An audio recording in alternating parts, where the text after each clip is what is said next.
aligned, and we came together as a couple. It was like one soul and two bodies.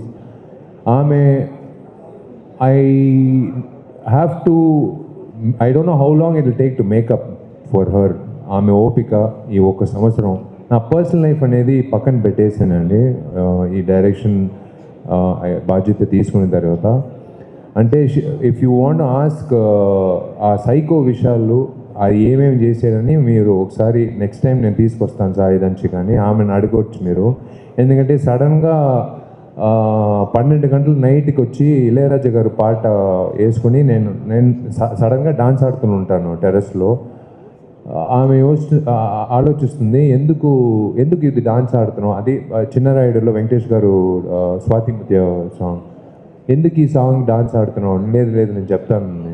సడన్గా వచ్చి రాను బొంబాయికి రాను అని ఒక సాంగ్ 2 నెలలు వింటున్నాను నాన్ స్టాప్గా. మీరందరూ మీకు తెలియదు, Prabhas one of very famous singer. నేను మీ ఫ్యాన్. ఆమె కూర్చోమ్మా, ఆమె పాడిన పాటలు మీరు అందరూ you should go and check in YouTube. It's crossed almost 95 million 100 million Prabhas songs.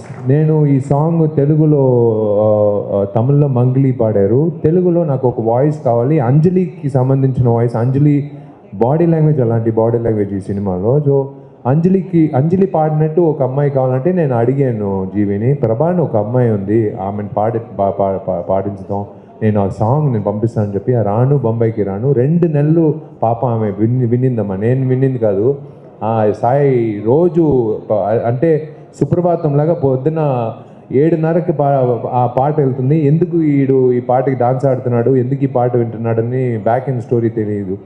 ఆ తర్వాతే తెలిసింది. So thanks to Sai Damshika for taking care of me mentally, physically and everything to make sure that I'm delivering this film on time and on with all my conviction. వీళ్ళిద్దరికి I have to thank all of them.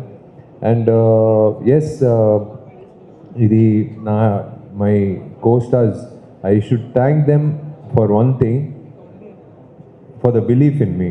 ఎందుకంటే మీరందరూ senior artist, you're all artist. నేను ఒక కొత్త director కాదు, నాకు ఇలాగే కావాలని నేను నటించినప్పుడు అజయ్ బ్రదర్ అయినా సరే, ఝాన్సీ గారు అయినా సరే, నా బెస్ట్ ఫ్రెండ్ అంజలి అయినా సరే, ఎవరైనా సరే, they all were looking at me. నేను ఏదో ఒక మెంటల్ లాగా ఏదో ఒకటి చేస్తూనే ఉంటాను.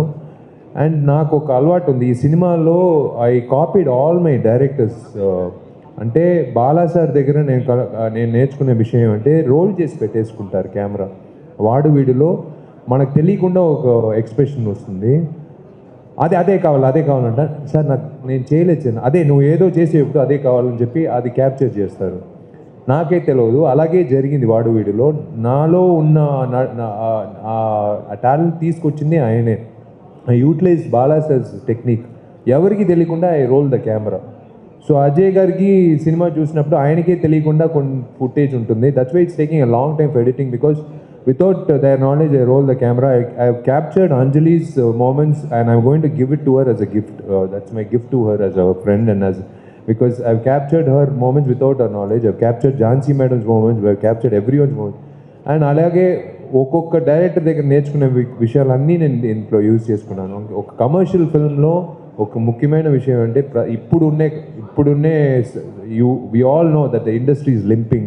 Not just the South Indian film industry is limping. Recently, even Allu Arvind sir said in an interview about the OTT and digital scenario. See, the fact is, ప్రేక్షకులు వచ్చి they have become post Covid వచ్చి 12-16 సినిమాలు అంటే ఒక 6-8 సినిమాలే చూసేది decide చేశారు. ఆ 6-8 సినిమాలు వాళ్ళకి కరెక్ట్గా ఆ పండగ రోజు లేకపోతే వాళ్ళకి కరెక్ట్గా అందేట్లాగా ఒక డేట్లో రిలీజ్ అవుతూనే వస్తున్నారు.